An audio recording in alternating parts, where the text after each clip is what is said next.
Greetings! Today's Thursday, February the 8th, 2024. Welcome to the Daily Article Podcast. I'm Chris Elkins with the Denison Forum, narrating today's daily article written by Dr. Jim Denison. Given its obvious biases, I don't usually turn to Rolling Stone for objective reporting on cultural issues. But that fact makes my point today. The magazine is currently carrying the headline, "This Evangelical Billionaire Family Wants to Convert You on Super Bowl Sunday."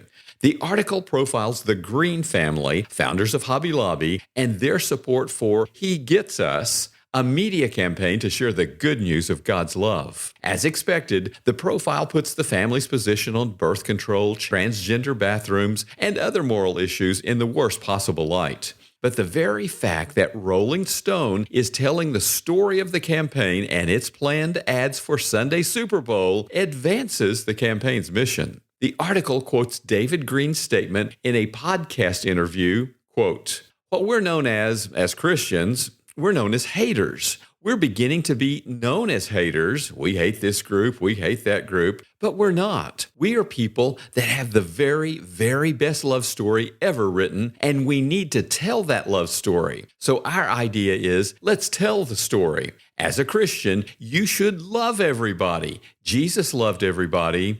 End quote. Now, through God's mysterious providence, even Rolling Stone is telling that love story to its readers. Stories change the world.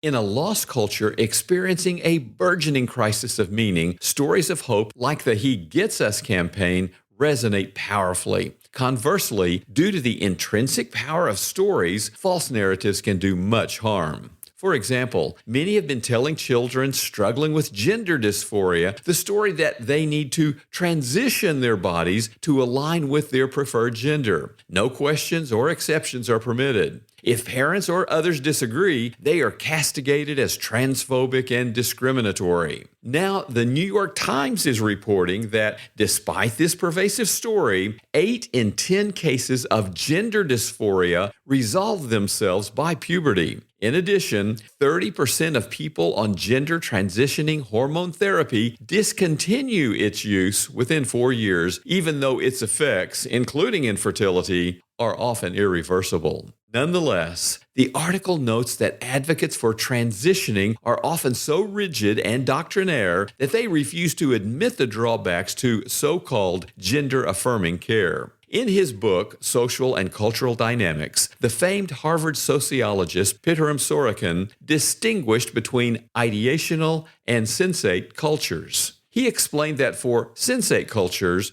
reality is that which can be perceived by the organs of sense.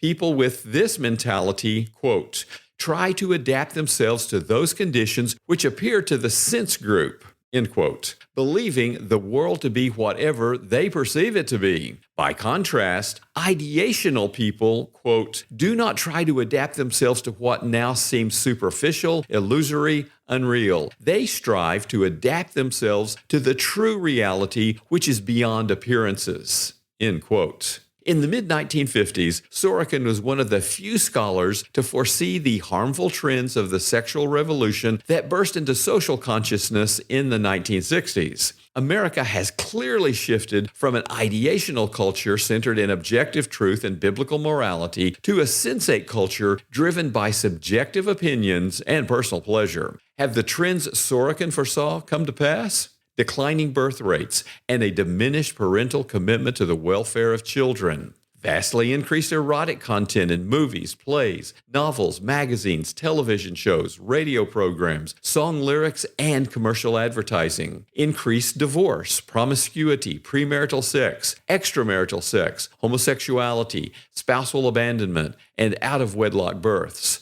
A growing increase in juvenile delinquency, psychological depression, and mental breakdowns. In short, how is our sensate post-truth culture working for us? The good news is that the Christian story resonates deeply with human beings. It promises to forgive our mistakes and alleviate our guilt, to give us a new start and an abiding hope, to make our lives abundant and eternally significant, speaks to the God-shaped emptiness in all of us. When we experience this transformation personally, our story magnifies the story in reference to John 8:31 and 32.